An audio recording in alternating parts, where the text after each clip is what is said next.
tidak dikatakan beriman orang yang cintanya kepadaku masih melebihi cintanya kepada anaknya, kepada orang tuanya, bahkan seluruh umat Muhammad.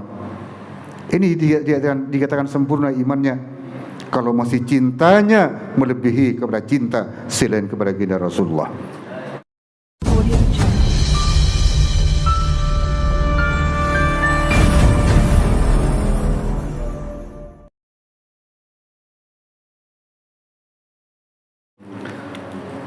Assalamualaikum warahmatullahi wabarakatuh.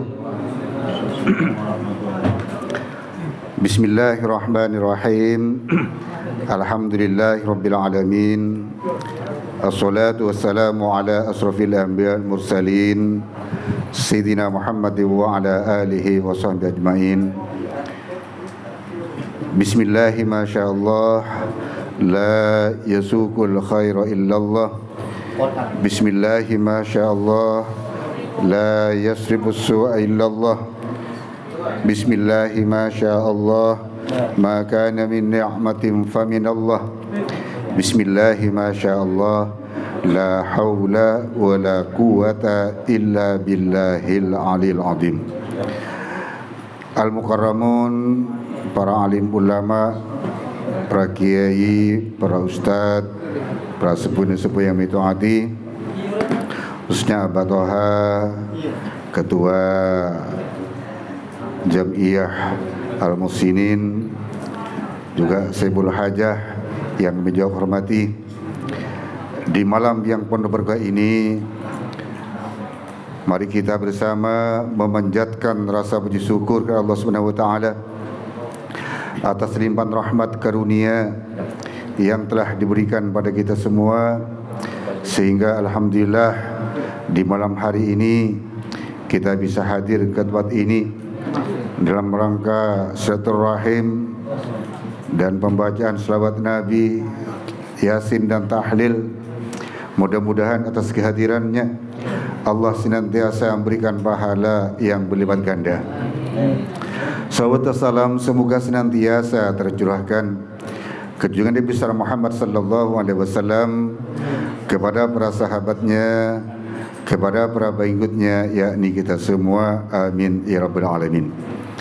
Ketiga kalinya mari kita berdoa kepada Allah, mudah-mudahan kita semua yang hadir Jam'iyah Al-Muhsinin maupun yang tidak hadir juga beserta keluarganya di rumah, dengan barakatul Fatihah, mudah-mudahan kita semua diberi panjang umur oleh Allah, tetap Islam dan iman, tetap ibadah kepada Allah, dijauhkan dari segala bencana, bala, musibah, dijauhkan dari segala macam penyakit, hajatnya, usahanya, dagangannya dimudahkan oleh Allah, diberi rezeki yang halal dan barokah, yang sakit mudah-mudahan diangkat penyakitnya oleh Allah. Semoga kita semua jadi hamba yang husnul khatimah. Ridhoillahi. Al-Fatihah. Bismillahirrahmanirrahim. Alhamdulillahirabbil alamin, arrahmanir rahim, maliki yaumiddin. Iyyaka na'budu wa iyyaka nasta'in. Ihdinas siratal mustaqim, siratal ladzina an'amta 'alaihim ghairil maghdubi 'alaihim waladdallin. Amin.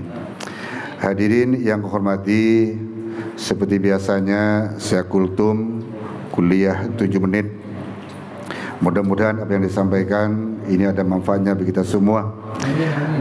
Hadirin Jam'iyah Al-Muhsinin yang kami hormati, di mana-mana sebentar lagi Maulid Nabi akan dirayakan. Bahkan banyak yang sudah mulai merayakan Maulid Nabi. Apa maksud dan tujuannya para hadirin? Tidak ada lain selain cinta kepada baginda Rasul, agar kita tidak lupa terhadap perjuangan baginda Rasul, terhadap apa yang dibawa oleh baginda Rasul, yang dicontohkan oleh baginda Rasul, sehingga para alim ulama sepakat untuk memperingati hari kelahiran baginda Rasul. Bukan hanya di Indonesia, sedunia bahkan juga memperingati. Apa sebabnya para hadirin? Suatu ketika Nabi Daud dialog dengan Allah Sebenarnya yang diterangkan dalam kitab An-Nur yang dikarang Al-Habib Abu Bakar Al-Atas, beliau cerita di dalam kitabnya bahwa Nabi Daud berdialog dengan Allah. Bertanya Nabi Daud, "Ya Allah, nikmat apa yang paling kecil yang diberikan kepada makhluk, bukan hanya manusia, makhluk?" Jawaban Allah, nafas. Nafas. Padahal nafas ini luar biasa kegunaannya. Andaikan kita membeli oksigen setiap hari jutaan, kalau berbulan miliaran. Ini nikmat yang paling kecil, kata Allah. Dilanjutkan oleh Nabi Daud, nikmat yang paling besar yang diberikan pada umat dunia apa ya Allah? Jawab Allah, diciptakannya Nur Muhammad. Masya Allah para hadirin. Sehingga dalam kitab tadi terangkan, dengan Nur Muhammad terciptalah malaikat, dengan Nur Muhammad terciptalah manusia, dengan Nur Muhammad terciptalah alam beserta isinya. Itulah para hadirin. Makanya kita dan bersyukur pada Allah Subhanahu wa taala dilahirkan dalam beragama Islam yang dibawa oleh baginda Rasul. Oleh karenanya mari para hadirin. Karena apa? Rasulullah ini sebagai rahmatan lil alamin. Wa ma arsalnaka illa rahmatan lil alamin. Dan aku tiada mengutus baginda Rasul kecuali rahmat bagi alam semesta. Itulah para hadirin. Oleh karenanya seyogyanya kita bercinta kepada baginda Rasul. Jangankan kita yang termulia, banyak makhluk-makhluk Allah yang cinta. Seperti baginda Rasul ketika mau hijrah ke Madinah, makhluk-makhluk di sana banyak yang bergerak, yang ingin mengikutinya, termasuk Gunung Uhud. Gunung Uhud bergerak ingin mengikuti baginda Rasul, saking cintanya kepada baginda Rasul, apalagi kita sebagai makhluk Allah. Sehingga Gunung Uhud dipandang oleh Rasulullah, dipandang, seandainya bicara gak usah ikut, karena kamu cinta kepadaku, nanti bersamaku di sorga. Ini Gunung Uhud.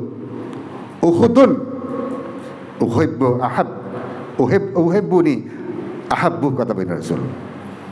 Gunung Uhud cinta kepadaku, aku juga cinta. Yang cinta kepadaku, ini gunung, bersamaku nanti di sorga. Apalagi makhluk Allah yang sangat termulia ini. Oleh karenanya para hadirin, sehingga di Mekah yang mau pindah Rasul bukan hanya Gunung Uhud, semua yang ada di sekitar Rasulullah, entah batu, ingin bergerak, ingin mengikuti baginda Rasul. Dipandang semuanya, gak usah ikut. Kamu cinta kepadaku, bersamaku nanti di surga, ma'i fil jannah. Itulah para hadirin. Oleh karenanya cinta kita mari kepada baginda Rasul melebihi cintanya, apakah itu ke anak maupun ke orang tua, bahkan umat sedunia. Mari, kata baginda Rasul, lebih cintanya kepada Rasul. Karena dikatakan, tidak dikatakan beriman orang yang cintanya kepadaku masih melebihi cintanya kepada anaknya, kepada orang tuanya, bahkan seluruh umat Muhammad. Ini dikatakan sempurna imannya kalau masih cintanya melebihi kepada cinta selain kepada baginda Rasulullah. Oleh karenanya para hadirin, mumpung masih diberi kesempatan oleh Allah, mari cinta kita upayakan semaksimal mungkin. Bukan hanya menyebut asmanya, tapi cinta apa yang dibawa oleh baginda Rasul, kesabarannya, ibadahnya. Rasulullah sangat sabar. Dikala Rasulullah mau hijrah ke Taif, bukan sambutan bahagia, tapi sambutan batu disampaikan kepada Rasulullah, dilemparkan kepada Rasulullah, sehingga malaikat doa, wahai Rasul, Di depan ini ada gunung dua, akan saya benturkan biar orang-orang yang ingkar, yang benci kepada Rasulullah, biar mampus semuanya. Jangan malaikat, jangan. Mungkin anak cucunya nanti beriman kepada Allah, juga beriman kepadaku. Jangan. Ini para hadirin, kesabaran ini. Rasulullah dilempar sampai berkucuran darah, tapi beliau sabar. Mungkin anak cucunya nanti tidak bisa orang-orang sekarang, anak cucunya. Ini yang perlu dicontoh para hadirin. Tidak sedikit karena mungkin kata-kata langsung tersinggung, berarti tidak menyentuh baginda Rasul. Seperti baru-baru ini di Makassar itu, hanya kesenggol, airnya yang dibawa itu tumpah, tehnya tumpah, terjadi carok, meninggal. Nah ini bukti tidak cinta kepada baginda Rasul, bukti tidak meniru jejak Rasul. Oleh karenanya para hadirin, jadi selain menyebut asmanya, selain baca salawat, tiru kelakuan baginda Rasul. Karena sebaik-baik apa yang dibawa oleh baginda Rasul itu bukan dari hawa nafsunya, memang langsung perintah Allah Subhanahu wa taala.